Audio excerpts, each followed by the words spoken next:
Hello YouTube, I'm Brandt and welcome to my channel. In a previous video, Misadventures in Metal Casting, I had a catastrophic chuck failure. And here it is again.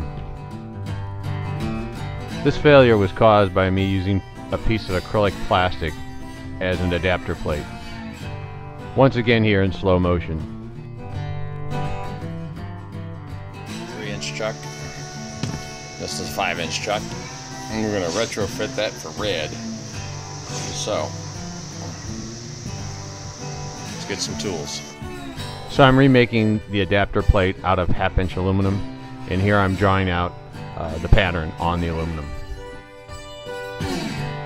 Given the requirement for absolute precision and my capabilities, I know I'm going to need some wiggle room.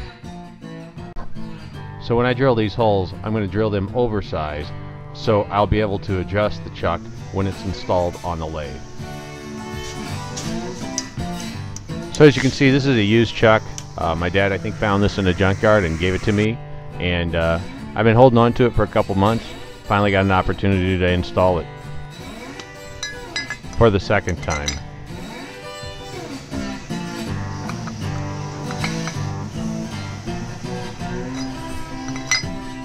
So now it's time to turn this rectangular piece of aluminum into something that resembles a circle. So the best way to turn a rectangle into a circle is cut off one edge and turn it into a square. Then cut the corners off and make an octagon stop sign style shape. Then you take that shape and you put it in a lathe. And here we go, putting it in a lathe. Somewhere in this process I take about half the thickness of the bolt head off with the lathe. This is so I don't have to recess into the aluminum for the bolt heads.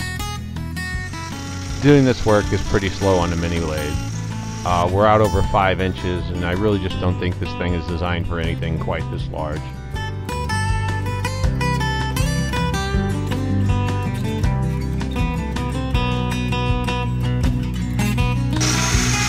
So now we'll cut the recess out.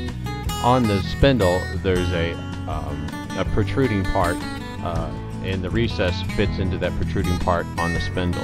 Again, I'm making this a tad bit oversized, so I'll have some adjustment when I put this all together and tighten it up. So I have problems with the nuts in the lathe on the, with the plate attached to the spindle. I can't hardly cut that recess out. So I come up with this, well, I'll just take this one chuck and this bar of steel and tie it into the other chuck. It introduces a lot of slop, but I do make a little bit more progress using this method. This is also a pretty tedious, slow process. I'm extended so far out using that 3-inch chuck on a bar stock to this 5. Tomorrow I'm going to be going out and looking at a G4000 Grizzly style lathe that's 2 years old and has never been used. Look for the upcoming video where I go and visit and meet the owner of the current lathe, and maybe I'll be bringing it home. So the way this works is the backing plate with the recess is oversized, the recess is oversized, and the holes are oversized. So when you attach the backing plate onto the spindle, you can tighten the screws, tighten them mainly up, and then you can take a hammer and tap to move the plate ever so slightly with the bolts pretty tight, and then once you get it centered, you finish tightening the bolts up.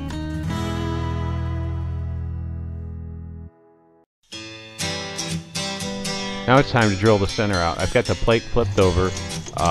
It's sitting in the recess now. I'm going to drill a hole, and then I'm going to use a tapered bit to enlarge the size of the hole so you'll be able to get material through the spindle. I could have done this better. I should have started by taking the largest drill bit I had, but I just thought I was going to use the taper bit. I think I did this from the acrylic, and the acrylic it went so easy, and then when I moved over to aluminum I wasn't thinking about it.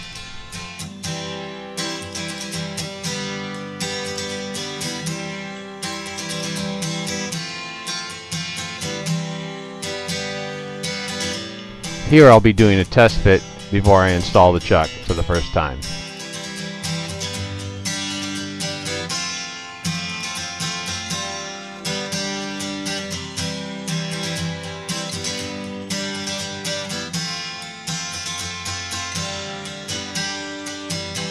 So now we'll go ahead and install the chuck, and we'll see how far out of true it is.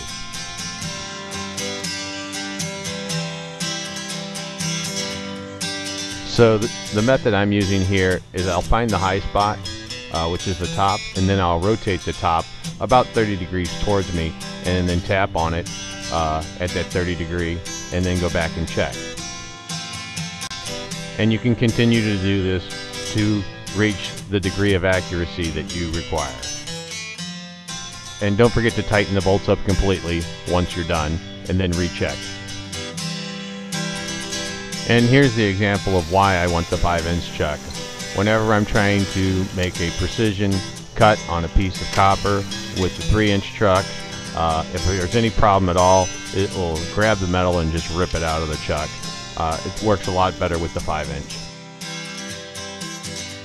Thanks for watching.